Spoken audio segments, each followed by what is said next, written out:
अरे अरे, ही तुमची आई नाही बाळांनो.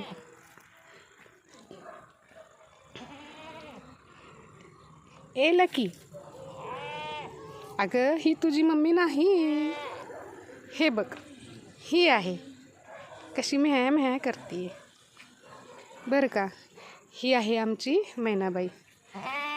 हिने आत्ताच काही दिवसांपूर्वी छोट्याशा 2 गोंडस बाळांना जन्म दिलेला आहे.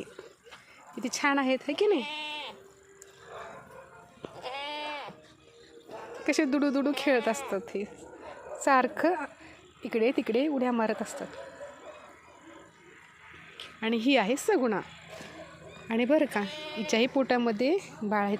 आता काही दिवसानंतर म्हणजे 8-15 दिवसानंतर कदाचित हिलाही पिलं होतील. आणि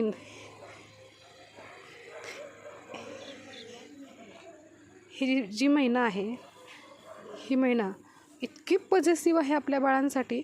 ती जराही नजरेच्या इकडे तिकडे गेली की हिचं आपलं ओरडणं सुरूच, सतत ओरडणं सुरूच. आणि हिचे हे जे बाळ आहेत, हे काही एका जागेवर बसत नाही. सारखं इकडे तिकडे उड्या मारणं. काय काम आहे यांना? सतत कुद्या मारणं चालू असतं यांचं. ही मैना आणि ही सगुणा.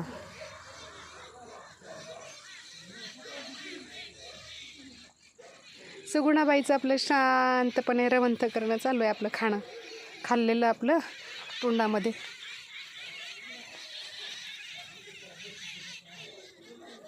नाही, हे पहा, हे उगीच येऊन तिला त्रास देतात. हिच्याही पोटात बाळ आहेत हे यांना कसं कळणार? पण मंडळी बघा, हे पशु जे असतात किती प्रामाणिक आणि किती सोजवळ, किती प्रेमळ असतात. तिच्या पोटात बाळ आहे तरी पण ती ह्या छोट्याशा ह्या आल्लड पिलांना काहीच करत नाही. ही येतात, तिच्या पाठीवर बसतात, कुदू लागतात. हिच्या पोटात बाळ आहेत पण ती त्यांना कुठल्याही प्रकारचं झिडकारून देत नाही. तिला माहीत आहे, तिला कळतं, कारण की ही छोटीशी आहेत, यांना आणखी समज नाही आहे.